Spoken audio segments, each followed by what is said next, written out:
உயிரோடை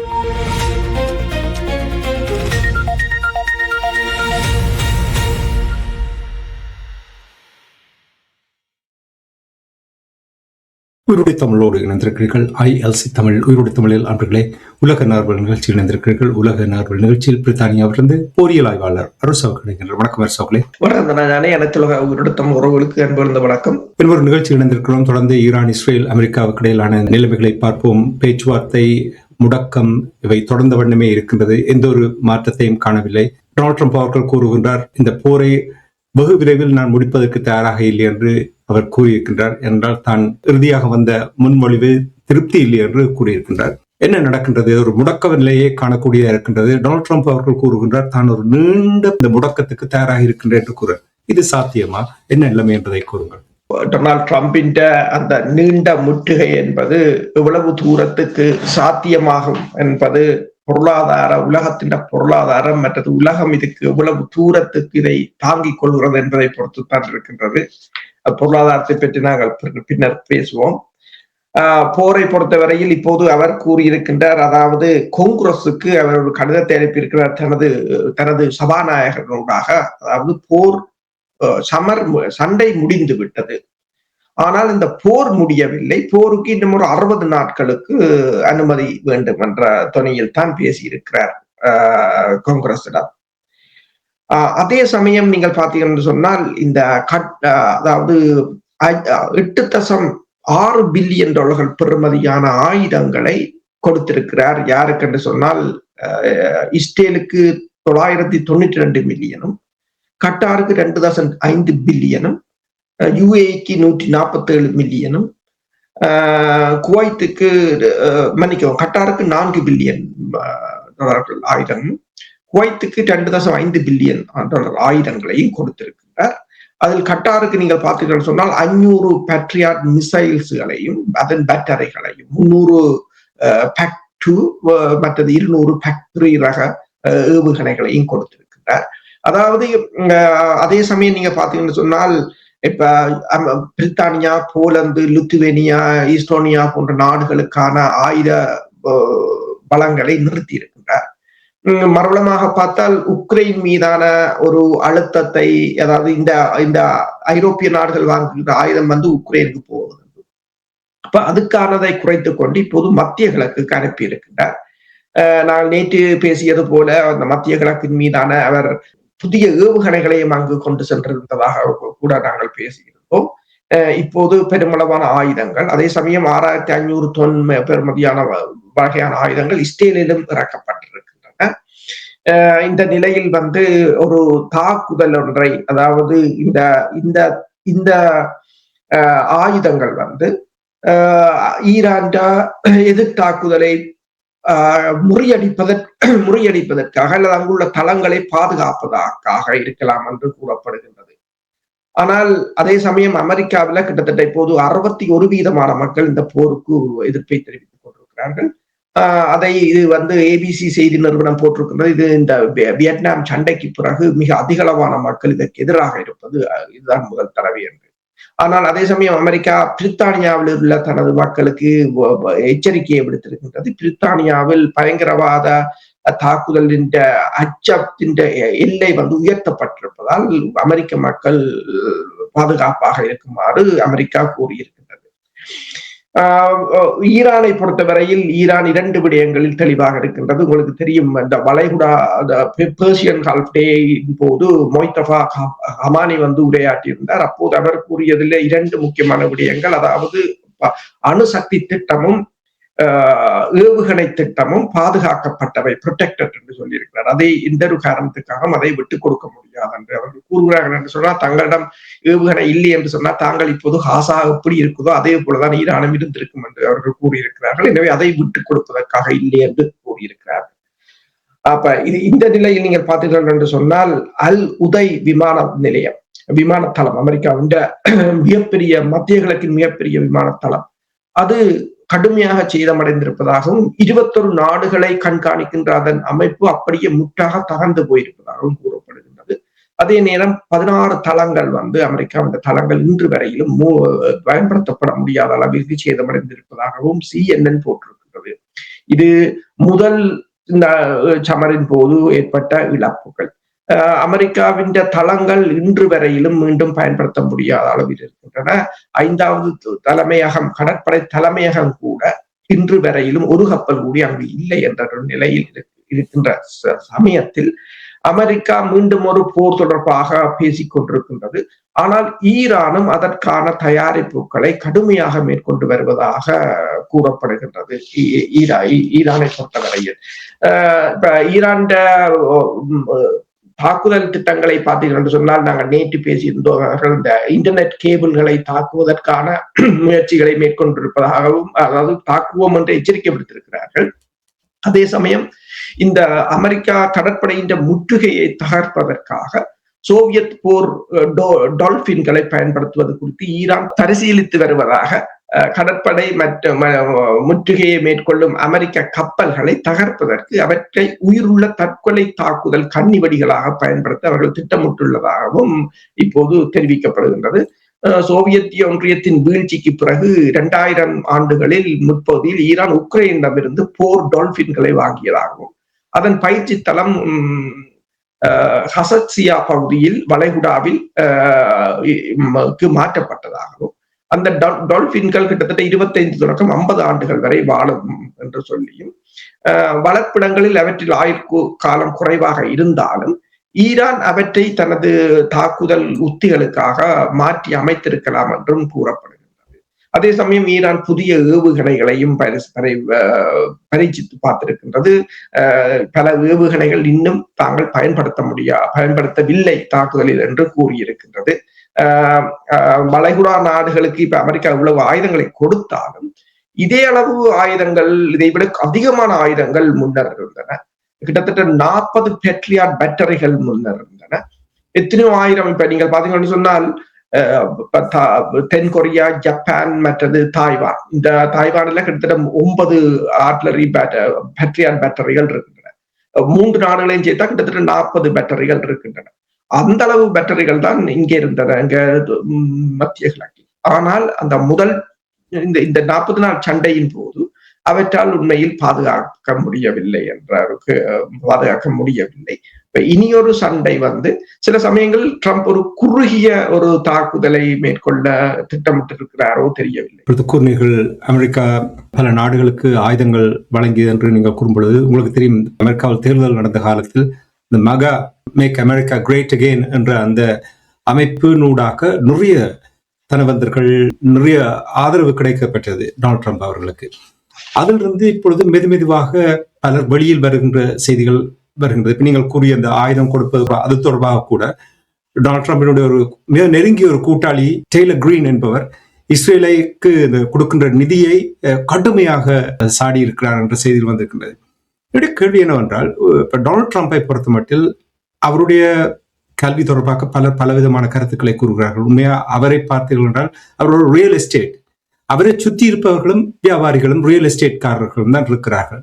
அவரை சுற்றிய நெருக்கமாக அறிவுள்ளவர்கள், துறைசார் நிபுணர்கள் இல்லாத, இப்ப ஜெஃப்ரி சாக்ஸ் அவர்கள் கூட பேசும்பொழுது நீங்கள் அடிக்கடி கேட்டிருப்பீர்கள், அவருடைய உடல் பாவனையில் தெரிகின்றது இவ்வளவு டொனால்ட் ட்ரம்பினுடைய நடவடிக்கைகளை பார்க்கும் பொழுது தங்களுக்கே வெக்கப்படக்கூடிய வகையில் இருக்கின்ற என்று கூறும் பொழுது, என்னுடைய கேள்வி என்னவென்றால், டொனால்ட் ட்ரம்ப் அவர்களுடைய இந்த நடவடிக்கை ஒரு அறிவில்லாத நடவடிக்கைகள், துறைசார் நிபுணர்களை பயன்படுத்தாமல், இது ஒரு நீண்ட பாதிப்பை அமெரிக்காவுக்கு ஏற்படுத்தும் என்று நம்புகிறீர்களா? இந்த பாதிப்பிலிருந்து அமெரிக்கா, ஏற்கனவே உங்களுக்கு தெரியும், உலக ஒழுங்கில் மாற்றங்கள் ஏற்பட்டு விட்டது. இந்த பாதிப்பிலிருந்து அமெரிக்கா வெளிவருவதற்கு நீண்ட காலம் எடுக்கும் என்று நீங்கள் நம்புகிறீர்களா, அல்லது வெகு விரைவாக இதிலிருந்து வெளிவந்து விடுவார்கள் டொனால்ட் ட்ரம்ப் போனவுடன்? டொனால்ட் ட்ரம்ப் அதான் ஒரு பிரச்சனை. டொனால்ட் ட்ரம்ப் உண்மையில் அவர் ஒரு அதிகப்படியாக செய்கிறார். அதாவது என்னென்று சொல்லலாம், தான் நினைத்த பாட்டுக்கு செய்வதை செய்கிறாரே தவிர, யாராக இருந்தாலும், பைடனை நீங்கள் எடுத்தாலும், பைடன் இந்த உக்ரைன் போரை தடுக்கவில்லை, அதற்கு போய்விட்டார். இப்ப அதே போலதான் இப்ப இன்னொருவர் இதுல இருந்தாலும், தற்போதைய நிலையில் என்று சொன்னால், தற்போதைய நிலையில் இவர்கள் ஏதோ ஒரு போருக்கு போக வேண்டிய ஒரு நிலை என்றால், நீங்கள் ஒரு 1ஆம் உலக போர், 2ஆம் உலக போரை பார்த்தால் பொருளாதார வீழ்ச்சி வரும்போதுதான் இந்த போர்கள் ஆரம்பமாகின்றன. ஜெர்மனும் பொருளாதாரத்தால் வீழ்ச்சி அடைந்தது. ஏனென்றால் முதலாவது உலகப் போரின் போது ஏற்பட்ட சேதங்களுக்கான காசுகளை கட்ட வேண்டும் என்ற ஒரு பிரச்சனை இருந்தது. அவ்வாறு இப்ப அமெரிக்காவின் கடன் தொகை என்று சொல்லி இருக்கிறார்கள். இது இரண்டாவது உலகப் போருக்கு பிறகு முதல் தடவையாக அமெரிக்காட்ட மொத்த ஜிடிபியை விட உயர்ந்திருக்கின்றது. அதாவது $37 டிரில்லியன் அந்த கடன் தொகை உயர்ந்திருக்கின்றது. அந்த கடன் தொகையை கட்டுவதற்காக அமெரிக்கா பல வழிகளை பார்க்கின்றது. பல வழிகளை இந்த உலகத்தை தான் கண்ட்ரோல் பண்ண வேண்டும், உலகத்தில் இருக்கிற எல்லாவற்றையும் தனக்குள் கொண்டு வர வேண்டும், பணத்தை எடுக்க வேண்டும் என்று அமெரிக்கா யோசிக்கின்றது. பெட்ரோ டாலர் ஒப்பந்தத்திலும் இருந்து சவுதி அரேபியா அதை புதுப்பிக்க விரும்பவில்லை. அதுவும் முடிந்து விட்டது. இப்ப உக்ரைன் போர் 4 வருடமாக இவர்கள் எதிர்பார்த்தது போல ரஷ்யாவை ஒரு பலமாக அடித்தார்கள். ரஷ்யா விழுந்திருந்தால் ரஷ்யாவின் எத்தனையோ டிரில்லியன் கணக்கான சொத்துக்களை அவர்கள் எடுத்திருக்கலாம். அதுவும் முடியாமல் போய்விட்டது. அதுவும் இவர்களுக்கு உரிய பொருளாதார இழப்புகளை தான் ஏற்படுத்தினது. இப்ப 4 வருட ரஷ்ய போர் இன்னும் இவர்களை கீழே கொண்டு சென்று விட்டது. இப்போது இவர்களிடம் இருப்பது ஒன்றுமில்லை. எனவேதான் வெனிசுலாவை கைப்பற்றியார்கள். இப்படி ஒவ்வொரு நாடுகளையும் அவர்கள் இந்த அனைத்துலக விதிகள், அனைத்துலக சட்டங்களை மீறி கைப்பற்றுவதுதான் நடக்க போகிறது. ஏனென்று சொன்னால் அவர்கள் ஏதோ ஒரு வழியில் தங்கள் மேலாண்மையை தக்க வைக்க இறுதி முயற்சியை செய்கிறார்கள். ஆனால் ஒன்றை அவர்கள் ஏற்றுக்கொள்கிறார்கள் இல்லை, இந்த உலகம் ஏற்கனவே மாறிவிட்டது என்று சொல்லி. அப்ப உங்களுக்கு தெரியும், இப்ப ரஷ்யா நேரடியாகவே அமெரிக்காவை மிரட்டுகிறது என்று சொன்னார். அப்ப ஈரானுக்குள் வந்திருக்கிறார்கள். அப்ப இது சரி, அமெரிக்கா இப்படி போய்கொண்டிருக்குன்னு சொன்னால் ஏனைய நாடுகளுக்கு தெரியும், ரஷ்யாவோ சீனாவுக்கு தெரியும் என்ன நடக்கிறது என்று. ஏனென்றால் அவர்களும் ஒரு சூப்பர் பவராகத்தான் இருக்கிறார்கள். என்னும் போது ஒரு சூப்பர் பவரா இருப்பவர்களுக்கு அது நிலைமை விளங்கும், அவர்கள் என்ன நோக்கத்துக்கு செய்கிறார்கள். இப்ப ஈரானை அவர்கள் ஒரு மிகப்பெரிய தங்களுடைய ஒரு தடுப்பு சுவராக வைத்திருக்கிறார்கள். அப்ப ஈரானை எந்த நிலையிலும் அவர்கள் அந்த 2 நாடும் விழவிடப் போவதில்லை என்றால் ஈரானை வைத்துத்தான் இந்த போரை நடத்த போகிறார்கள். ஒரு தாக்குதல், அணுகுண்டு தாக்குதல் நடத்தலாம் என்ற அச்சம் வந்த போதுதான் அப்பாஸ் அரக்சி ரஷ்யாவுக்கு சென்றார். ரஷ்ய அதிபர் அமெரிக்க அதிபருடன் பேசினார். ஒருவேளை அவ்வாறு நடத்தப்பட்டால் வடகொரியாவைத்தான் அதற்கு கொண்டு வருவார்கள். அணு ஆயுதத்தை கொடுப்பதற்கு ரஷ்யாவோ சீனாவோ கொடுக்காது, வடகொரியாவைத்தான் அதற்கு கொண்டு வருவார்கள். என்ற வடகொரியா ஏற்கனவே ரஷ்யாவுடன் போய் போர் புரிந்தது உண்டு. இதுவரையில் ஈரான், இந்த ரஷ்யாவோ சீனாவோ வடகொரியாவோ எல்லோரும் கூறுவது என்று சொன்னால் இதுவரையில் ஈரான் எங்களிடம் உதவி கேட்கவில்லை, படைத்துறை ரீதியாக உதவி கேட்கவில்லை என்று சொல்லி, உதவி கேட்டால்தான் நாங்கள் அதை பற்றி யோசிக்கலாம், ஈரான் தானே சமாளிக்கலாம் என்று கூறுகிறது என்று கூறுகிறார். இன்றைக்கு பார்த்தீங்கன்னு சொன்னால் இப்ப அமெரிக்கா ஐரோப்பா மீது தடைகளை போட்டிருக்கிறது, ஐரோப்பா மீது கடும் அழுத்தத்தை மேற்கொள்கிறது. ஏன் என்ற ஒரு கேள்வி, ஏன் ஐரோப்பாவை இப்போது இந்த கடல் முற்றுகையை பார்த்தால் ஈரானை விட இந்த கடல் முற்றுகையால் பாதிக்கப்படுவது ஐரோப்பா தான் அதிக அளவில், ஆசிய நாடுகள். ஏனென்றால் தன் போரில் இணைய சொல்லி, அதாவது அமெரிக்காவின் கூட்டணிக்குள் இணைய சொல்லி. என்றால் இப்போ 2ஆம் உலக போரில் கூட நீங்கள் பார்த்தீங்கன்னா 2 கூட்டணிகளாகத்தான் போரிட்டார்கள். அப்ப தங்கள் கூட்டணியை இரண்டால் ஈராக் போரில் கூட 37 நாடுகள் போயிருந்தது. இப்போது 2 பேர் தான் நிற்கிறார்கள். அப்ப ஏனைய நாடுகள் அதுக்கு அந்த போருக்குள் உள்வாங்குவது இல்லை, அவர்கள் உள்வாங்க விரும்பவில்லை என்று சொன்னால் இருக்கிற நிலைமையும் மிக கடுமையாக பாதிக்கப்படும். ஏனென்றால் 2ஆம் உலக போர் நிலைமை தற்போது இல்லை. ஆயுதத்தை பொறுத்தவரை அந்த 2ஆம் உலக போன்ற ஆயுதங்கள் இப்போது இந்த களமுனைகளில் வேலை செய்யாதுன்றதும் அவர்களுக்கு தெரியும். எனவேதான் நேற்று நாங்கள் பேசும்போது பேசியிருந்தோம், இந்தியாவை சேர்ந்த ஒரு ஆய்வாளர் கூறியிருந்தார், அதாவது முதல் நாள் சண்டையில இவர்கள் வெற்றியிட்டிருந்தால் நேட்டோ இணைந்திருக்கும். ஆனால் முதல் நாள் சண்டையில் அங்கு ஒரு ஆட்சி மாற்றம் ஏற்படாததும், ஈரான் திருப்பி பதில் தாக்குதலை கடுமையாக தாக்கியதும் எல்லோரும் பேக்கப் பண்ணிவிட்டார்கள். யாரும் இதுக்குள் போவதற்கு இல்லை.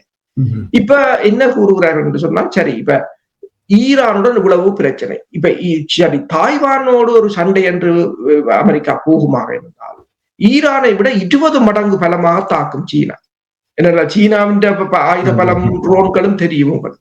அப்ப அதில் நின்று பிடிக்க முடியாது. இப்ப ஏதோ ஒரு வகையில் இந்த அழுத்தங்களை போட்டு ட்ரம்ப் தனக்கான கூட்டணியை உருவாக்கி அந்த கூட்டணியின் ஊடாக இந்த போரை வெல்வதன் ஊடாக தனது இந்த 39 டிரில்லியன் பொருளாதாரத்தை தக்க வைத்தால் தான் சூப்பர் பவரா இருக்கலாம். பொருளாதாரம் அதுக்கு காலம் கடந்து போய்விட்டது என்று நீங்கள் நம்புகிறீர்களா? அது காலம் கடந்து போய்விட்டது. அடுத்ததாக இவர்கள் ஏனைய நாடுகளும் அதிக தொழில்நுட்பத்திலேயோ அறிவிலேயோ எல்லோரும் தங்களை வளர்த்து கொண்டு விட்டார்கள். இன்றைக்கு ஈரானிடம் கடற்படை இல்லை, வான்படை இல்லை, ரெண்டும் இல்லை. இருந்தாலும் அவர்கள் சபை பண்ணுவதற்கு காரணம் அந்த ஆளில்லாத தாக்குதல் விமானங்கள், இன்றைக்கு ஏவுகணைகள், அதை கிட்டவும் ஒருத்தர் நெருங்க முடியாத ஒரு நிலையில் இருக்கிறார்கள் எந்த சூப்பர் பவராலும். அப்ப மற்ற நாடுகள் கூட, ஐரோப்பா கூட பேக்கப் போகவில்லை. இரண்டாம் அந்த ஆயுத பலத்தை பாவித்து, அதாவது இரண்டாவது உலக போரின் ஆயுதங்கள் எல்லாம் பயனற்றவை என்றதை இவர்கள் உணரவில்லை. அதுதான் பிரச்சனையாக இருக்கிறது. அவர்கள் 21வது நூற்றாண்டு போருக்குள் தங்களை தயாராக்கவில்லை. ஏதோ ஒரு வழியில் தாங்கள் கூட்டி சேர்ந்து திரும்ப திரும்ப தாக்குதல் செய்யலாம் என்ற படுகொலை கலாச்சாரம் மூலம் அதை வெல்லலாம் என்று நினைத்தார்கள். அது ஈரானில் பிழைத்து விட்டது. அற்புதம். இப்ப நீங்கள் கூறினீர்கள், இந்த டொனால்ட் ட்ரம்ப் அவர்கள் அமெரிக்கா ஒரு குறுகிய போருக்கு தயாராகலாம், தாக்கலாம் என்று நீங்கள் கூறினீர்கள். இன்னொரு கேள்வி என்னவென்று சொன்னால், ஈரானோடு போர் தொடுத்த பொழுது, இஸ்ரேல் அமெரிக்கா போர் தொடுத்த பொழுது ஈரான் இவ்வாறு தாக்கு பிடிக்கும், பதிலடி கொடுக்கும் என்று யாருமே கனவில் காணவில்லை. இவர்களிடம் எந்த ஒரு தாக்குவார்கள், அடிப்பார்கள் என்று எதிர்பார்த்தார்கள். இவ்வளவு தூரம் ஈரானால் நின்று பிடிக்க முடியும் என்று இவர்கள் எதிர்பார்க்கவில்லை. இப்ப கடந்த வியாழக்கிழமை கூட ஈரான் ஒரு புதிய ஒரு நவீன ஆயுதம் ஒன்றை கடலுக்கு, இந்த டோர்பீடோ போல் மிகவும் வேகமாக பிளக்கக்கூடிய அளவு நவீன கருவியையும் கண்டுபிடித்து அதை பரிசோதித்திருக்கார் என்று கூறுகின்ற பொழுது, நீங்கள் சற்று முன்னதாக கூறினீர்கள் அமெரிக்காவுடைய 16 தளங்கள் இயங்க முடியாத நிலையில் இருக்கின்றது என்று சொன்னால், ஏற்கனவே ஈரானுடைய பலமான நிலையை புரிந்த அமெரிக்கா 16 தளங்கள் பயன்படுத்த முடியாமல் இருக்கின்ற இந்த நிலையில் மீண்டும் ஒரு குறுகிய தாக்குதலை தாக்குவதற்கு எப்படி அவர்களால் துணிந்து போருக்கு வர முடியும்? ஏனென்றால் அமெரிக்கா இந்த போரில் இருந்து வெளியேற முடியாத ஒரு நிலையில் இந்த போரை ஆரம்பித்திருக்க கூடாது. ஆரம்பித்து விட்டார்கள், ஆனால் வெளியேற முடியாத நிலையில் இருக்கிறார்கள். பல ஆய்வாளர்களுக்கு கூறுகிறார்கள் என்று சொன்னால், ஒருவர் போரை ஆரம்பித்தது இன்னொருவர் முடிக்க முடியாது, ஆரம்பித்தவர் தான் அதை முடிக்க வேண்டும் என்று சொல்லி. இப்ப ட்ரம்பின் கதைகளை பார்த்தீர்கள் என்று சொன்னால், இப்ப ஈரான் தனது இரண்டாவது ப்ரொபோசலில் தடைகளை அகற்ற வேண்டும் என்றதை மட்டும் நீக்கி இருக்கிறது. கொஞ்சம் விட்டு கொடுப்ப செய்திருப்பதாக வால் ஸ்ட்ரீட் ஜேர்னல் சொல்லி இருக்கின்றது. தடைகளை வேண்டும் என்று சொன்னால், நீங்கள் தடைகளை அகற்றுவதை இப்போதைக்கு விட்டுவிடுங்கள், அதை பிறகு பார்க்கலாம். இப்போதைக்கு அணுசக்தி திட்டம் தொடர்பாகவும், ஹார்முஸ் நீரிணை தொடர்பாகவும் மற்றது பெர்மனண்டாக, நிரந்தரமாக போரை நிறுத்த வேண்டும் என்பதுதான். அதாவது நாங்கள் ஒரு டீலுக்கு வரவில்லை, நிரந்தரமாக இந்த போரை நிறுத்த வேண்டும். ஆனால் ஈரானை பொறுத்தவரையில், ஈரான் இப்ப நீங்கள் பார்க்கலாம், ஈரானும் இந்த போருக்கு தன்னை தயார்படுத்துகிறது. இப்ப நீங்கள் கேட்டது சரி. அதாவது என்னென்று இவர் ஒரு குறுகிய தாக்குதல் வேறு வழியில் அற்ற ஒரு நிலையாக இருக்கின்றது. சரி, குறுகிய தாக்குதல் என்ன செய்ய போகிறார்? சில சமயங்களில் அந்த யுரேனியத்தை தாக்கி அழித்து விட்டோம். உங்களுக்கு தெரியும், 2025ஆம் ஆண்டு ஒரு தாக்குதல் நடத்திவிட்டு யுரேனியம் எல்லாம் அழிந்து விட்டது, எல்லாம் முடிஞ்சு விட்டது என்று வெற்றி கொண்டாடி போட்டு போனார். அதே போல இப்போது தாங்கள் அழித்து விட்டோம், தாக்கி அழித்து விட்டோம் என்று சொல்லிவிட்டு போகிறாரா? அல்லது இவ்வாறு மிரட்டி ஈரானை பணிய வைப்பதற்காக செய்ய போகிறாரா? ஏனென்றால் இந்த போர், இந்த முற்றுகை அமெரிக்காவுக்கு மிகவும் செலவு மிக்கதாக இருக்கும். இந்த உளவு கடற்படையை முதல் வைத்துக் கொண்டிருப்பது. இப்ப நீங்கள் நேற்று பார்த்தீங்கன்னா, நேற்று 3 ஈரான் கப்பல் ஹார்முஸ்ல இருந்து போயிருக்கிறது. ஈரான் கப்பல்கள் போய்கொண்டிருக்கிறது. அவர்கள் இப்போது பாகிஸ்தானூடாக மிகப்பெரிய ஒரு தரைவழி பாதையை திறக்கிறார்கள். எண்ணெய்கள் மற்றது பொருட்களுக்குரிய தரைவழி பாதையை திறப்ப இது பெருசாக வேலை செய்யாதுன்றது ட்ரம்புக்கு தெரியும். ட்ரம்பால் என்னன்னா வேற ஒரு வான் தாக்குதலை செய்ய முடியாது. வான் கிட்டத்தட்ட 40 நாள் சண்டையில் 40 போர் விமானங்களை இழந்திருக்கிறார்கள். அதிலும் அமெரிக்காவில் இருக்கின்ற கிரவுன் ஜுவல்ஸ் என்ற F-35 கூட விழுந்திருக்கிறது என்று சொல்லும் போது, வான்படையால் இயலாத என்ற நிலையில் தான் கடற்படைக்கு மாறி இருக்கிறார்கள். அப்ப நீங்க கிட்ட போல ஒரு குறுகிய தாக்குதல் என்று சொன்னால், இந்த இஸ்பஹான் பகுதியில் இருக்கின்ற இந்த அணு சக்தி மையத்தை முற்றாக சில சமயங்களில் டாக்டிக்கல் நியூக்ளியர் வெப்பன்ஸ் மூலம், அது ஒரு சிறிய குண்டு, பெரிய குண்டாக இருக்காது, அழிப்பது அது அவர்களுடைய திட்டமாக இருக்கலாம். அதை திருப்பி ஈரான் தாக்கினால் அதற்கான பாதுகாப்புக்காகத்தான் இந்த ஆயுதங்கள் இப்போது மத்திய கிழக்குக்கு கொண்டு போய் இறக்கப்படுகின்றனவாக கூட இருக்கலாம். உங்களுக்கு தெரியும், ஈரானுடைய ஹைப்பர்சோனிக் ஏவுகணையை மீறி ஒருவரிடம் இல்லை என்று கூறும்போது அதை தடுப்பதற்கான கருவிகள் இருக்கிறதா அமெரிக்காவிடம்? தடுப்பது, அதாவது அமெரிக்காவின் ஜெனரல் ரிட்டையர்ட் ஜெனரல் கூட கூறியிருக்கின்றார் என்னன்னு சொன்னால், ஹைப்பர்சோனிக் ஏவுகணையை தடுப்பதற்கு யாரிடமும் இல்லை. இப்ப சரி, இப்ப நீங்கள் கேட்கலாம், இப்ப ஈரானிடம் இருக்காண்டா, ஈரானிடம் இல்லை. ஆனால் ஈரானுக்கு சேதங்கள் பிரச்சனை இல்லை. இப்ப ஈரான் மீது குண்டுகள் விழுகின்றது, ஹைப்பர்சோனிக்கே தேவையில்லை, நோமலாக குண்டுகள் விழுகின்றன. ஆனால் அது ஈரான் மீது விழுகிற குண்டுகள். அதே குண்டுகளை நீங்கள் தடுக்க முடியாது, அழிவு எங்களுக்கு இவர்களுக்கு அதிகமாக இருக்கு. இப்ப ஈரானுக்கு அழிவு குறைவு, அதுதான் பிரச்சனை. இப்ப ரஷ்யாவிடம் இருக்கிறது கின்சால், சேர்க்கோ, இந்த 2 வகை ஹைப்பர்சோனிக் ஏவுகணைகளை ரஷ்யா பயன்படுத்தியது. ரஷ்யா ஒரு மிகவும் தெரிந்தெடுக்கப்பட்ட இலக்குகளுக்கு தான் அதை பயன்படுத்துகிறது 2 ஹைப்பர்சோனிக். அது கிட்டத்தட்ட 10 தொடக்கம் 15 மார்க் என்று சொல்றாங்க. ஈரானிடம் இருக்கிறது ஹைப்பர்சோனிக். கிட்டத்தட்ட ஈரான் ஹைப்பர்சோனிக் அமெரிக்காண்ட 5 மார்க் என்று சொன்னால், ஈரான் கிட்டத்தட்ட 10 மேக் என்று சொல்றது. ஒலியை விட 10 தொடக்கம் 15 மடங்கு வேகத்தில் பயணிக்கக்கூடியது. டியாகா காசியோ மீது கூட அவர்கள் ஏவுகணையை ஏவியிருந்தார். ஈரான் இப்போது சொல்கிறது, ஈரான் மட்டுமில்லை, ஈரான் இப்ப பேராசிரியர் மராண்டியாக இருக்கலாம், பலரும் இப்போது கூறுகிறார்கள், ஈரானிடம் இன்னும் பயன்படுத்த முடியாத பல ஆயுதங்கள் இருக்கின்றன என்றதைத்தான் திரும்ப கூறிக்கொண்டிருக்கிறார். ஈரான் நீங்கள் பயன்படுத்திய ஆயுதங்களை பார்த்தீர்கள் என்று சொன்னாலும் அவர்கள் உற்பத்தி செய்வதை விட குறைவாகத்தான் பயன்படுத்தி இருக்கிறார்கள். மற்றது 40 நாள் போரில் இவர்கள் 15,000க்கு மேற்பட்ட இலக்குகளை தாக்கி அழித்தாலும் கடைசி நாள் போர் நிறுத்தப்படும் வரையிலும் ஈரான் ஏவுகணை தாக்குதல்களையோ ஆளில்லாத விமான தாக்குதல்களையோ நிறுத்த முடியவில்லை என்பதுதான் தெரிகிறது. ஈரான் இப்போது புதிய வகை ஆளில்லாத தாக்குதல் விமானத்தை கூட இப்போது அறிமுகப்படுத்தி இருக்கிறது. இந்த பரேட்ல அதனை இந்த வாரம் காண்பித்திருந்தார்கள். என்னன்னு சொன்னால், தொழில்நுட்ப ரீதியாக வடகொரியாவோ ரஷ்யாவோ சீனாவோ ஈரானுக்குரிய அத்தனை உதவிகளையும் வழங்கி கொண்டிருக்கிறார்கள். அவர்களுக்கு தரை வழியான தொடர்புகளும் இருக்கின்றன. தொழில்நுட்ப சேட்டலைட் தொழில்நுட்பத்தையும் அவர்கள் வழங்கி கொண்டிருக்கிறார்கள். அது 4 வருடம் இவர்கள் ரஷ்யாவுக்கு என்னத்தை செய்தார்களோ அவர்கள் அதை 40 நாளுக்கு திருப்பி கொடுத்து விட்டார்கள். அதுதான் பிரச்சனை. இப்ப இஸ்ரேலுக்கும் லெபனானுக்கும் இடையில் 3 வார போர் நிறுத்தம் ஒப்பந்தம் கைச்சாத்திடப்பட்டது. 2 வாரம் கடந்து விட்டது. அந்த 2 வாரத்துக்குள் எத்தனையோ தாக்குதல்கள் இஸ்ரேல் நடத்திவிட்டது, எத்தனையோ பேரை கொண்டு விட்டார்கள். இப்பொழுதும் கூட அந்த கொலை வரியில் இருக்கின்றார்கள், இன்றும் கூட தாக்குதல் நடந்திருக்கின்றன என்று சொன்னால் லெபனானில் என்ன நிலைமை இப்பொழுது? லெபனானில் தொடர்ச்சியாக, அதாவது நேற்று இரவு கூட கிட்டத்தட்ட 35 இடங்கள் தாக்கப்பட்டிருக்கின்றன வான்குண்டு தாக்குதல்கள். ஒயிட் போஸ்பரஸ் என்ற தடை செய்யப்பட்ட அந்த அதுகள் விழுந்தால் ஏரல பட்டோன அது எரியும். முற்றாக அந்த கிராமத்தை எரிப்பதற்கு அதை கூட பயன்படுத்தி இந்த ஜவர் என்ற சாப்டார் என்ற கிராமத்துல அதை பயன்படுத்தி இருப்பதாக கூறப்படுகிறது. கிட்டத்தட்ட 7 மில்லியன் மக்களை கொண்ட லெபனானில் இப்போ 1 மில்லியன் மக்கள் இடம்பெயர்ந்திருக்கிறார்கள். அதே சமயம் ஆர்ட்லரி ஷெல்கள் மற்றும் ஆளில்லாத தாக்குதல் விமானங்கள் ஏவுகணைகள் மூலம் ஹிஸ்புல்லாக்களும் இஸ்ரேலின் ராணுவ நிலைகள் மற்றும் புதிதாக அமைக்கப்பட்ட தளங்கள் மீது தாக்குதலை நடத்தியிருப்பதாக கூறப்படுகிறது. தென் லெபனானில் மீண்டும் இஸ்ரேல் மக்களை வெளியேறும்படி கூறியிருக்கின்றது. அதே சமயம் நீங்க பார்த்தீங்கன்னு சொன்னால், இந்த FPV அந்த ஃபைபர் ஆப்டிக்ஸ் ட்ரோன் மூலம் மேலும் ஒரு மேக்கவா டேங்கை தாக்கி இருக்கிறார்கள். அது மேக்கவா டேங்க் ஆன்டி ட்ரோன் கேச் என்று சொல்றது. ட்ரோன்கள் விழாமல் இருப்பதற்குரிய ஒரு கேச்சையும் போட்டிருந்தார்கள். அதையும் தகர்த்து அந்த டேங்க் பத்தி எறிவதை பார்க்கக்கூடியதாக இருக்கிறது. இஸ்ரேலுக்கு மிகப்பெரிய சவாலாக இருப்பது ஹிஸ்புல்லாக்களின் இந்த ட்ரோன்கள் தான் மிகப்பெரிய சவாலாக இருப்பது.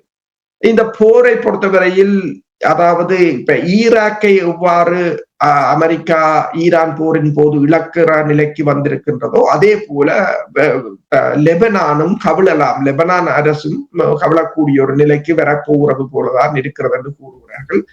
அதே சமயம் ஐக்கிய நாடுகள் சபை தனது அமைதிப்படையினரை வெளியேற்றுவது தொடர்பாக யோசித்துக் கொண்டிருக்கிறது. சுழற்சி முறையில் தலைமைத்துவ பொறுப்பை ஏற்பதுண்டு. இந்த முறை தலைமைத்துவ பொறுப்பை சீனா ஏற்றிருக்கின்றது. அப்ப சீனாவின் ஹங் சொல்லி இருக்கிறார் என்னென்று சொன்னால், இந்த ஐக்கிய நாடுகள் சபையின் படையினரை மீளப்பெறுவதை UN மீள் பரிசீலனை செய்ய வேண்டும் என்று கூறியிருக்கிறார். ஆனால் அந்த படையினரை அங்கு யாரும் மதிப்பதும் இல்லை. அவர்கள் கடுமையாக அவர்களுடைய தளங்கள் தாக்கப்படுகின்றன. இஸ்ரேல் கூட அவர்களுடைய தளங்களை நேரடியாக தாக்கியிருக்கிறது. அவர்கள் பலர் கொல்லப்பட்டும் இருக்கிறார்கள். எனவேதான் இப்போது UN யோசிக்கிறது. இரண்டாம் UN எந்த பலனும் இல்லை, அந்த சட்டங்களை யாரும் மதிப்பதும் இல்லை என்று சொல்லும் போது அவர்கள் அங்கு இருப்பதில் எந்தவித பிரயோசனமும் இல்லை என்றுதான் இப்போது UN யோசிக்கிறது. ஏற்கனவே அமைதிப்படையில் இருப்ப ஒருவர் கொல்லப்பட்டார், 3 காயமடைந்தார்கள். இப்ப அரசர்கள் இந்த லெபனானை நீங்கள் பார்த்தீர்கள் என்றால் காசாவில் எவ்வாறு இந்த பொதுமக்களுடைய வீடுகளை பொதுமக்கள் வாழுகின்ற பகுதிகளை எவ்வளவு வெகு விரைவாக குண்டுகளை போட்டு தரமட்டமாக்கினார்களோ அதே நிலைமை தான் இப்பொழுது தெற்கு லெபனானிலும் நடந்து கொண்டிருக்கிறது. நீங்க பார்த்தீர்கள் என்றால் அந்த வீடுகள் சாதாரணமாக மக்கள் வாழுகின்ற வீடுகளை தரமட்டமாக்கி கொண்டு வருகிறார்கள். இப்ப இந்த காசாவில் நடந்த அதே நிலைமை தானே இப்ப உங்களுக்கு தெரியும். ஏற்கனவே அவர்கள் கூறிவிட்டார்கள் 10 கிலோமீட்டர்ஸ் அந்த பஃபர் ஜோனை அவர்கள் கீறி அதற்கு அந்த மக்களை இனி வரவிடாமல் வைத்திருப்பதுதான் இது ஒரு எத்னிக் கிளின்சிங், அதாவது இன துடைப்பு என்றுதான் பலர் கூறுகிறார்கள். இப்போ 3-4 வாரங்களுக்கு முன்னதாக ஐரோப்பிய நாடுகள், ஒரு சில நாடுகள் இதற்கு எதிராக குரல் கொடுத்தார்கள். ஆனால் இப்பொழுது யாருமே ஒன்றுமே சொல்லாத நிலையில் இப்ப அமெரிக்கா கூட இன்னும் ஆயுதங்கள் அனுப்பி இருக்கின்றன. என்ன நடக்க போகிறது? அப்படி என்றால் இஸ்ரேல் இந்த பிடித்த இடத்தை தங்களுடைய பகுதியாக மாற்றிவிட போன்றதை பாருங்க. வெஸ்ட் பேங்கில் என்ன நடக்கிறது என்றதை பாருங்கள். இவ்வளவு போர் நடந்து கொண்டிருக்கின்ற பொழுதும் வெஸ்ட் பேங்கில் 1300க்கும் மேற்பட்டவர்களை கொண்டு விட்டார்கள் இதுவரை, இந்த போர் ஆரம்பித்தது அந்த காலகட்டத்துக்கு. இது என்ன நடக்க போகிறது? இஸ்ரேல் உத்தியே அதுதான், அகண்ட இஸ்ரேல் என்று சொல்லி, அதாவது இவ்வாறு அந்த மக்கள் குடியிருப்புகளை கண்மூடித்தனமாக அழித்து விட்டால் மக்கள் மீண்டும் அங்கு குடியேற முடியாது. அந்த பகுதிகளை பேந்து இஸ்ரேலாக மாற்றி விடுவது. முதலில் பஃபசோன் என்பது பேந்து இஸ்ரேல் என்பது பேந்து அதுக்கு இன்னொரு பஃபசோன் என்பது. இப்ப காசாவில் முதுதான் நடந்தது. முழுதாக அழித்தார்கள். உடனடியாக ட்ரம்ப் கூறினார் அவர்களை வேறு நாடுகளுக்கு அனுப்ப போகிறேன், எகிப்துக்கு அனுப்ப போறேன், சிரியாவுக்கு அனுப்ப போகிறேன் என்று. ஆனால் அந்த மக்கள் போகவில்லை, கூடாரங்களில் அங்கேதான் இருக்கிறார்கள். அதுதான் அவர்களுடைய வெற்றியாக இருக்கின்றது. இப்போது அவர்கள் அங்குதான் இருக்கிறார்கள். ஹமாஸும் அழியவில்லை, ஹமாஸும் அங்குதான் இருக்கின்றது. நீங்கள் எத்தனை அழித்தாலும் ஆனால் அங்கிருந்து நீங்கள் வெளியேறினீர்கள் என்று சொன்னால் அதை இஸ்ரேல் அதை எடுத்துவிடும். போர் எப்போது வெல்லும் என்று சொன்னால் நாங்கள் எதிரியின் நிகழ்ச்சி நிரலுக்கு நாங்களும் அடிபணிவோமாக இருந்தால் அப்போதுதான் அவர்கள் போரில் வெல்ல முடியும். அவர்கள் அழிப்பதாலோ உங்களை கொல்வதாலோ போரில் ஒருபோதும் வெல்ல முடியாது. நீங்கள் எப்போது உங்கள் மன உறுதியை இழக்கிறீர்களோ அப்போதுதான் நீங்கள் போரை இழப்பதாக இருக்கும்.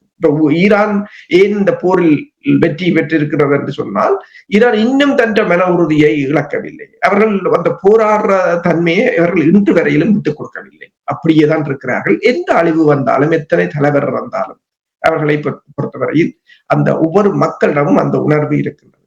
அதே போலதான் இப்ப காசாவிலும் அவர்கள் அங்கு இருக்கிறார்கள். எத்தனை பேர் ஆசை வார்த்தை காட்டி பார்த்தார்கள். ட்ரம்ப் கூட கூறி பார்த்தார் அவர்களை வெவ்வேறு நாடுகளுக்கு அனுப்புவதற்கு தாங்கள் அதை எடுப்பதாகவும் என்று. ஆனால் யாரும் போகணும். அதே போலதான் நீங்கள் பார்த்தது போல் நீங்கள் இந்த தெற்கு லெபனானால் பெருமளவான பிரதேசங்கள் தரமட்டமாக்கப்பட்டு இந்த குண்டுகளை அவர்கள் அதற்குத்தான் பயன்படுத்துகிறார்கள். இப்ப நாங்கள் நேற்று பேசியிருந்தோம் 1,15,000 டன் குண்டுகளை இந்த ஈரான் சண்டை இந்த 60 நாளுக்கு கொண்டு இறக்கி இருக்கிறார்கள் என்றால் அவ்வளவு குண்டுகளையும் இஸ்ரேல் பெருமளவில் இப்ப இஸ்ரேல் இந்த ஏவுகணைகளை எல்லாவற்றையும் ஈரான் மீது பயன்படுத்தியது குறைவு, லெபனான் மீது பயன்படுத்தியதுதான் மிக மிக அதிகம். லெபனானை முற்று முழுதாக கைப்பற்றி ஒரு மிகப்பெரிய ஒரு இஸ்ரேலை உருவாக்குவதற்கான திட்டம். அந்த இஸ்ரேலை உருவாக்கினால் இப்ப ட்ரம்ப் கூறியது போல நெத்தனியாவு ஒரு ஹீரோவாக வருவார். அப்படி வந்தால் அவர் மீது அவர் ஒரு சூப்பர் ஹீரோ என்று சொல்லும் போது எந்த சட்டமும் பாய முடியாது என்று அவர் இந்த சட்டத்திலிருந்து சில சமயங்களில் வெளிவந்து விடுவார். என்று சொன்னால் ஐசிசி போட்ட பிடியானைய இன்று வரை வேலை செய்யவில்லை. எனவேதான் ஐசிசி முற்றாக தாங்கள் கலைந்து போறோம் என்றே கூறியிருக்கிற அளவுக்கு நிலைமை. அந்த அனைத்துலக சட்டங்கள் அது தொடர்பாக பாடம் எடுத்தவர்கள் மீது அந்த சட்டங்கள் பாயும் போதுதான் அதன் உண்மைத்தன்மை தெரிகிறது. அப்படி இந்த மேற்கத்திய நாடுகள் பதில் கூற போறார்கள் என்று நான் பொறுத்திருந்து தான் பார்க்க போறேன். ஏனென்றால் பொதுமக்கள் மீது இவ்வளவு தாக்குதலை நடத்திவிட்டு தொடர்ச்சியாக அங்கே ஆக்கிரமிக்கிறார்கள். சமீபத்தில் கூட காசாவில் இருக்கிற மக்களுக்கு உதவி வழங்குவதற்கு வந்த கப்பலை கூட திருப்பி கிரீஸுக்கு அனுப்பிய அந்த செய்தியும் கூட நாங்கள் பார்த்திருந்தோம். சரி, இந்த நிலைமைகள் தொடர்ந்து கொண்டிருக்கிற நேரத்தில் இந்த ஐரோப்பிய நாடுகள் எவ்வாறு நியாயப்படுத்த போகிறார்கள் என்று நாங்கள் பொறுத்திருந்து பார்ப்போம். இனி ஐரோப்பிய நாடுகள் மிகவும் சிக்கலான நிலையில் இருப்பது போல் இருக்கிறது. சான்சலர் ஜெர்மனியுடைய சான்சலர் ஃபெட்ரிக் மெர்ஸ் அவர்கள் மீது நிறைய அழுத்தம் பிரிவிக்கப்படுகிறார். அவர் டொனால்ட் ட்ரம்ப் அவருடைய கருத்துக்கு எதிராக கருத்து கூறிக்கொண்டிருக்கின்றார். இந்த நிலையில் அவரை பதவி விலக வேண்டும் என்று ஜெர்மனியில் பெரிய ஆர்ப்பாட்டங்கள் ஆரம்பித்திருப்பது போல் தெரிகின்றது. என்ன நிலைமை என்றதை கூறுவீர்களா? ஐரோப்பிய ஒன்றியம் மிகப்பெரிய ஒரு சிக்கலில் இருக்கின்றது. ஐரோப்பிய ஒன்றியம் மீதான அழுத்தங்கள் அதிகரித்துக் கொண்டிருக்கின்றன. பொருளாதார அழுத்தம் காரணமாக மக்களும் அது நான் முன்னர் கூறியது போல பொருளாதார அழுத்தம் இப்போது உள்ளக அரசியல் அழுத்தங்களாக மாறிக்கொண்டிருக்கின்றது. ஃபெட்ரிக் மெர்ஸ் பதவி விலக வேண்டும் என்று சொல்லி 1,25,000 மேற்பட்டவர்கள் கையெழுத்தை வைத்துக் கொண்டிருக்கிறார்கள். அது மட்டுமல்லாது இன்றும் அங்கு போராட்டம் இடம்பெற்றுக் கொண்டிருக்கிறது. அதாவது கட்டாய இராணுவ ஆட்சேர்ப்பு மற்றது நாட்டை இராணுவமயமாக்கலுக்கு எதிராக அவர்கள் கிளர்ந்தெழுந்திருக்கிறார்கள். என்னென்று சொன்னால் இப்போது மக்களுக்கு ஓரளவு தெரிகிறது இந்த போர் தங்களோட அன்றாட வாழ்க்கையை கடுமையாக பாதிக்கும் என்று தெரிகிறது. ஏன்னா 2ஆம் உலகப் போர் 3ஆம் உலகப் போரை மாதிரி இல்லை. மக்களுக்கு இப்போ ஓரளவு எல்லா நிலைமைகளையும் விளங்குகின்றது. அதே சமயம் பிரான்ஸ் அதாவது ஐரோப்பாவுக்கு மற்றது அனைத்துலகத்துக்கார ஃபாரின் அஃபேர்ஸ் மினிஸ்டர்ஸ் சொல்லி இருக்கிறார் என்று சொன்னால் இந்த ஹார்மூஸ் நீரிணை தொடர்பான பேச்சுக்களை உடனடியாக நாங்கள் ஆரம்பிக்க வேண்டும் என்று கூறியிருக்கின்றார். ஏனென்றால் அதுவும் அவர்களுக்குரிய ஒரு பொருளாதார அழுத்தமாகத்தான் பார்க்கப்படுகிறது. அமெரிக்காவுக்கும் ஐரோப்பாவுக்கும் இடையிலான விரிசல்கள் மேலும் மேலும் அதிகரித்துக் கொண்டு வருகின்றது. இப்போது அமெரிக்காவின் போர்த்துறை செயலாளர் பீட் ஹெக்ஸட் சொல்லியிருக்கிறார் 5,000 படையினரை ஜெர்மனியில் இருந்து தாங்கள் மீளப்பெறப் போவதாக கூறியிருக்கிறார். இதை ஊடகங்கள் இது அவர்களுக்கு இடையிலான விரிசலின் மற்றொரு பகுதியாகத்தான் பார்க்கப்படுகிறது. அதே சமயம் அமெரிக்க அதிபர் நேற்று மீண்டும் ஐரோப்பாவிலிருந்து இறக்குமதி செய்யப்படுகின்ற வாகனங்களுக்கு 25% வரியை போட்டிருக்கிறார். ட்ரக்குகள், கார்களுக்கு. ஏற்கனவே பொருளாதார ரீதியாக நலிந்து போயிருக்கின்ற இந்த ஹார்மூஸ் நீரிணை மற்றது ரஷ்ய போரினால் துவண்டு போயிருக்கின்ற ஐரோப்பிய ஒன்றியத்துக்கு இது அடுத்த அடியாக விழுந்திருக்கின்றது. ஒட்டு மொத்தமாக ஐரோப்பாவின் கார் இண்டஸ்ட்ரியை கொலாப்ஸ் போகக்கூடிய ஒரு நிலைக்கு இது கொண்டு போய்விடும். ஐரோப்பா இப்போது கூறியிருக்கின்றது அதற்கான பதிலடியை பதில் நடவடிக்கையை தாங்கள் மேற்கொள்வோம் என்று கூறியிருக்கிறார்கள். ஆனால் என்னத்தை அவர்களால் மேற்கொள்ள முடியும் என்றது ஒரு மிகப்பெரிய ஒரு சிக்கலாகத்தான் இருக்கின்றது. அப்ப என்னென்று சொன்னால் இவ்வளவு பிரஷரையும் ட்ரம்ப் கொடுப்பது என்னென்று சொன்னால் இந்த போரில் அவர்களையும் கொண்டு வர வேண்டும் என்ற ஈரானுக்கு எதிரான போரில் அணி சேர்ப்பதற்காக அவர்களையும் கொண்டு வர வேண்டும் என்ற ஒரு நிலை. மெர்ஸ் கூட கூறியிருந்தார் நேற்று அவர் ராணுவ உடையில், நேற்று நீங்கள் பார்த்தீங்கன்னா அவர் ராணுவ உடையில் அங்க நின்றிருந்தார். அவர் ஒரு பேங்கர் உண்மையில். ஆனால் நேற்று பார்த்தா மிலிட்டரி யூனிஃபார்மோட நின்றிருந்தார். தான் இந்த அமெரிக்காவுடன் இணைந்து ஹார்மூஸை திறக்க போவதாக கூறியிருந்தார். அவ்வளவுதான். அதுக்கு பிறகு அவர் அதை ஒன்றும் பேசவில்லை. என்று சொன்னால் சிக்கலான படைத்துறை வியூக வகுப்பாளர் ஓரளவு அவர்களுக்கு புரியும், அவர்கள் கூறுவார்கள். இப்ப நீங்கள் அரசியல்வாதிகளாக எதையும் பேசலாம். எனவேதான் இப்போது பீட் ஹெக்ஸட் மீதும் கூட இந்த காங்கிரஸ் சபையில் கேட்கப்பட்ட கேள்வியின் போது அவர்கள் கேட்டிருந்தார், நீங்கள் 25 ஜெனரல்களை ஏன் அனுப்பினீர்கள் என்று சொன்னால் தாங்கள் எஃபிஷியண்டா இருக்க வேண்டும் என்று தங்களோட கோலை அச்சீவ் பண்ண வேண்டும் என்றால் அவர்களுக்கு தெரிகிறது இது அச்சீவ் பண்ண முடியாது. எனவேதான் அவர்கள் அதற்கு எதிர்ப்பு தெரிவித்தவர்களை அனுப்பி போட்டு சும்மா இருக்கிறவர்களை போட்டு நீங்கள் செய்யலாம், பிரச்சனை இல்லை, ஆனால் அதை முடிக்க முடியாது. பிறகு நியாயப்படுத்தலாம், ஏதோ ஒரு கதையை சொல்லி நியாயப்படுத்தி சென்று விடலாம். சரி, நிறைவாக பொருளாதாரம் பெரிய ஒரு தாக்கத்தை ஏற்படுத்தி இருக்கின்றது. உங்களுக்கு தெரியும், டொனால்ட் ட்ரம்ப் அவர்கள் ஹார்மூஸ் நீரிணையினூடாக வருகின்ற தங்களுக்கு ஒன்றுமே வருவதில்லை என்று சொன்னாலும் நிச்சயமாக அதனுடைய எதிர்வினை இருக்கின்றது. அது மட்டுமில்லாமல் மற்ற நாடுகளை இந்த போருக்கு இழுக்க வேண்டும் என்பதுதான் டொனால்ட் ட்ரம்புடைய நிலைமை என்று கூறும்பொழுது பொருளாதாரம் பெரிய ஒரு தாக்கத்தை ஏற்படுத்தி இருக்கின்றது. என்ன நிலைமை என்றதை கூறுவீர்களா? பொருளாதாரம் மிகப்பெரிய தாக்கத்தை ஏற்படுத்தி கொண்டிருக்கின்றது. நீங்க பாத்தீர்கள் என்று சொன்னால் இப்ப துருக்கி கூட ரஷ்யாவிடம் இருந்து பெருமளவான கோதுமையையும் சோளத்தையும் வாங்கி குவிக்கின்றது. கிட்டத்தட்ட $150 மில்லியன் வாங்கி இருக்கின்றது. இவர்கள தடைகளை எல்லாம் இப்போ இந்த நாடுகளும் பயன்படுத்துவதில்லை. இந்தியாவின் மாலுமிகள், அதாவது கப்பல் மாலுமிகளில் இந்தியா மிகப்பெரிய 3 முக்கிய நாடுகளில் இந்தியாவும் ஒன்று. கிட்டத்தட்ட 3 லட்சம் மாலுமிகள் கப்பல்களில் வேலை செய்கிறார்கள். ஆனால் அவர்களில் இப்ப 2600 பேர் தாயகத்துக்கு திருப்பி இருக்கிறார்கள். பலருக்கு வேலையற்ற நிலைமையாக இருக்கலாம் என்று கூறப்படுகிறது. பலர் வேலைகளில் இருந்து நீக்கப்படுகிறார்கள் என்ற கப்பல் போக்குவரத்து கடுமையாக பாதிக்கப்பட்டிருக்கிறது. அதே சமயம் இப்போது கப்பல்கள் தென் ஆப்பிரிக்காவை சுற்றி வருவதாக கூறப்படுகிறது. அதுக்கு கிட்டத்தட்ட 21% அந்த தென்னாப்பிரிக்காவை சுற்றி வருகின்ற கப்பல்களின் எண்ணிக்கை 21% அதிகரித்திருப்பதாகவும் 2 கிழமைகள் கூடுதலாக எடுக்கும், வளமையான போக்குவரத்தை விட 2 கிழமைகள் கூடுதலாக எடுக்கும் என்றும் கூறப்படுகிறது. அதே சமயம் நீங்கள் பார்த்தீங்கன்னு சொன்னால் இந்த அமெரிக்கா வந்து தனது ரிசர்வில் இருக்கிற எண்ணெய்களைத்தான் இப்போது எடுத்து பயன்படுத்தி கொண்டிருப்பதாக கூறுகிறார்கள்.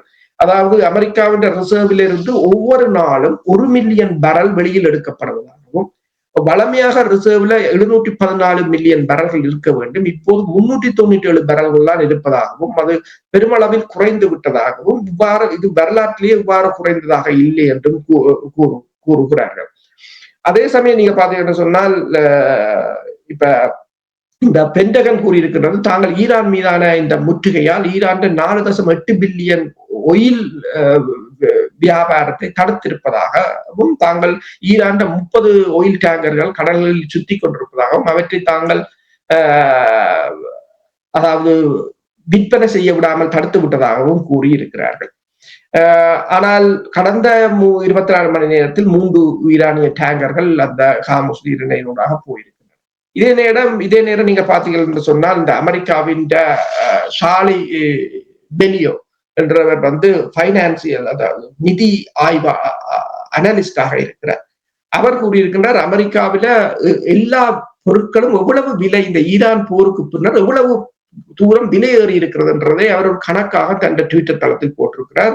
அதாவது ஜெட் ஃபியூவல் 70% ஏறி இருக்கிறது, சல்பர் 60% ஏறி இருக்கிறது, பிரெண்ட் க்ரூட் 52% ஏறி இருக்கிறது, urea 48%, diesel 45%, gasoline 40%, palm oil 12%, நிலக்கரி 11%, கோதுமை 10% என்று அயன் ஓர் 8% என்று சொல்லி பெரும் அவலத்தை போட்டிருக்கிறார். என்றால் போர் இவர்கள் கூறுவது போல் இல்லை, அது அமெரிக்காவிலும் மக்களை கடுமையாக பாதித்துக் கொண்டிருக்கிறது என்றும். எனவேதான் நேற்று அரக்சி கூறியிருந்தார், ஒவ்வொரு அமெரிக்கர்களும் இப்போது $500 இந்த ஈரான் போரால ஒவ்வொரு அமெரிக்கரும் இப்போது $500 எக்ஸ்ட்ராவாக பே பண்ணி கொண்டிருக்கிறார்கள் என்று கூறியிருந்தார். $500 அதிகமாக கட்டி கொண்டிருக்கிறார்கள் என்றால், நீங்கள் கூறினீர்கள் விலை ஏற்றம் எவ்வளவு ஏறி இருக்கின்றது, அவ்வளவும் யாரிடம் வந்து பொரிய போகிறது? எல்லா மக்கள் மத்தியிலும் தான் வந்து பொரிய போகின்றது. உண்மையாக இந்த நிலைமை ஒரு வெடிக்கும் ஒரு நிலைமை வரக்கூடிய சாத்தியங்கள் வரும். இனி பல நாடுகளில் போராட்டங்கள் நடப்பதற்கான வாய்ப்புகள் இருக்கின்றன. விலைவாசி ஏறினால் மக்களால் வாழ முடியாத நிலைமை ஏற்படும். நன்றி அரசுகளே, இன்றும் கூட சிறப்பாக நிறைய தகவல்களை உயிரோடை தமிழ் உறவுகளோடு பயந்து கொண்டதற்காக உயிரோடை தமிழ் அன்பர்கள் சார்பாக நன்றி கூறிக்கொண்டு மீண்டும் நாளை சந்திப்போம். நன்றி, வணக்கம். நன்றி, வணக்கம்.